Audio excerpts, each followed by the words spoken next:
Hey there everybody, this is Aaron, this is My Promethean Way, and this is going to be part 2 of Dr. Evans' review. I'm doing the Boomer Principle number 2, which is functional training. The main focus is going to be movements that mimic real life biomechanics and movements. Focus on lifting a weight from the floor to overhead. They could be like a dumbbell snatch, something like that. It's like lifting a grandchild. Transverse motions, moving a weight in a transverse motion laterally from side to side, okay, while you're twisting at the waist. This will help you simulate things like emptying groceries from bags on the counters and into the fridge. Also, ducking under a rod or a rope to negotiate obstacles easily. And we're going to do some balance work. Of course, when you do work on that, that will help you prevent falls, assist in climbing stairs, and getting up and out of chairs. So the movements we're going to do, the exercises, will be the Gray Institute's dumbbell matrix for both the upper and the lower body, the wood chopper, the power rack barbell duck, and then the sit-stand drill in a chair. So I have a client that's going to help me show this off. So Angela's one of my clients here. She's not a boomer, but she will help you guys understand the biomechanics of the first move, which is going to be the Gray Institute's upper body dumbbell matrix. So she's going to curl like a bicep curl, very lightweight, and she's going to rotate as she presses them up above her head and then brings it back down there, keeping it as proximal, close to the center line as she can. The second one, she's going to lift her elbows up and do an L turn, and then she's going to swing them up above and touch her head. There you go. And it's called the glass press. Good. Think about having 2 glasses of champagne. You're pouring them on your head during a big party during New Year's Eve. Okay. Last one is going to be the salute punch. So she's going to cross her heart and then step out and pivot, punch. Good. Come back to the middle, cross her heart, step out, pivot, punch, boom, and come back to the middle. That's the upper body matrix. Next is the leg matrix. So here is the lower body leg matrix. She's going to start with the baby lunge. So she's going to do a baby step. She's barely in front of her other foot, and then reaching down, stepping back to the neutral position, stepping out, barely in front. Now she's going to do a straight side step. She's stepping straight to the side, leaning over onto that knee, and then putting her weight over that leg, and then the other one as well. She can reach out and doing that. Good. Now she can do a hip step, pointing the toe towards the wall and turning her nose towards her knee, and getting a good stretch there, and coming back to neutral and pointing the toe and coming back in again.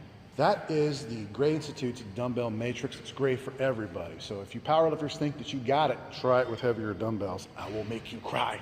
So moving on to the next item. The next move is the wood chopper. She's going to put her feet about shoulder width apart, and she's twisting into her pelvis onto her hip, and then she's going to spiral out of it and go diagonally across the body as she pivots the bottom foot. If you're simulating like lifting a grandchild, lifting something off, lifting up a puppy, whatever it is, it's more real world type of movements. She's going to do the other direction as well. The ball goes on the hip. She pivots from the hip and brings it up. Brings it from the hip and brings it up. This helps you with this transverse motion while it's also going laterally upwards. It's going to really help you simulate real world things like, oh, I'm going to lift and turn and put something in a cabinet above my head, etc., etc. That's the wood chopper.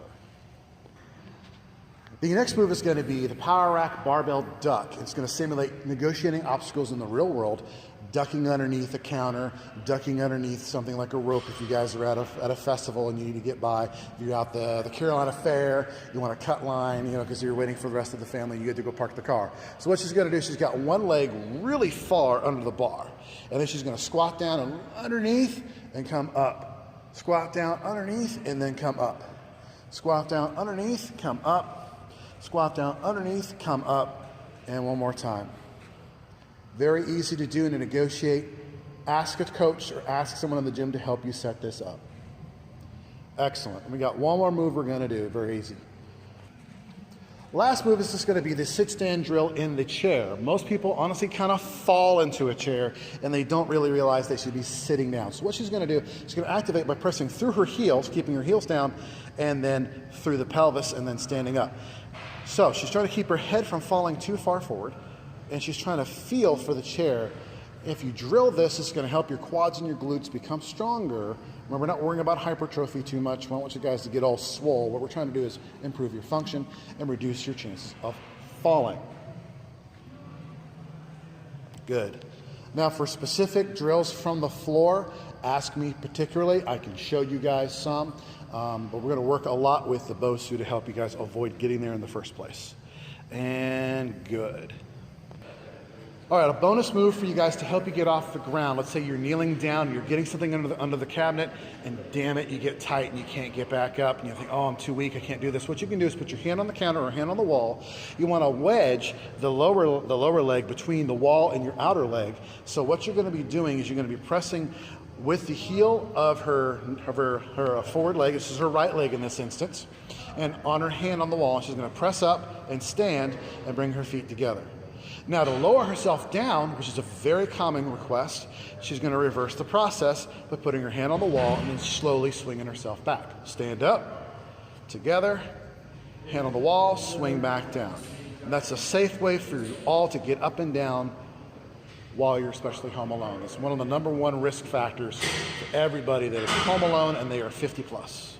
Hope you enjoy the content. Don't forget to share and subscribe. Say goodbye. Say goodnight, Angela.